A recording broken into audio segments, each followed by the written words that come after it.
Hi. അതെ, നമ്മുടെ ജിഷയ്ക്ക് ഒരു ബൾക്ക് ഉണ്ട് കേട്ടോ ഇന്നലത്തെ. അപ്പൊ അത് നിങ്ങളെ ഒന്ന് കാണിക്കാൻ വേണ്ടിയിട്ടാണ് നമ്മൾ ഈ ഒരു റീലിൽ കൂടെ വന്നിരിക്കുന്നത്. ഇങ്ങനെ തന്നെ വെച്ചപ്പോ കാണാൻ എന്നാ ഭംഗിയില്ലേ. കാരണം ആ ഒരു വീനക്കിനകത്ത് ആ ഒരു ഹെവി ഹാൻഡ് വർക്ക്. ഇത് വൈൻ കളറാണ് കേട്ടോ. എത്ര പീസ് ഉണ്ട്?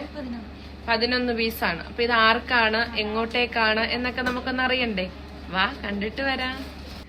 അപ്പോ 19-ാം തീയതി ഒരു ഫംഗ്ഷന് വേണ്ടിയിട്ടാണ്. ജലജ ഗോപിനാഥ്, ശ്രീനന്ദനം, വെട്ടിയാർ പിയോ, മാവേലിക്കര കേട്ടോ. പേയ്മെന്റ് ഒക്കെ കഴിഞ്ഞു. പേയ്മെന്റ് ഒക്കെ ചെയ്തതിന്റെ ഓപ്ഷൻ പോലെ മീഡിയം 7, ലാർജ് 1, XL 3, ലാർജ് 4 കൂടെ ആക്കി കേട്ടോ. അങ്ങനെയാണ് ഇതേ കളറൊക്കെ അയച്ചു കൊടുത്തിട്ടുണ്ട്. അപ്പൊ ഒരുപാട് സന്തോഷം. വെട്ടിയാറാണ്. വെട്ടിയാറൊക്കെ നമുക്ക് അറിയാവുന്ന സ്ഥലമാണ്. അപ്പൊ അവിടുത്തെ സുന്ദരികൾ 11 പേര് ഇതിടട്ടെ. അപ്പൊ നമുക്ക് അവരുടെ ഫോട്ടോസ് ഒക്കെ കിട്ടുവാണെങ്കിൽ ഷെയർ ചെയ്യാവേ.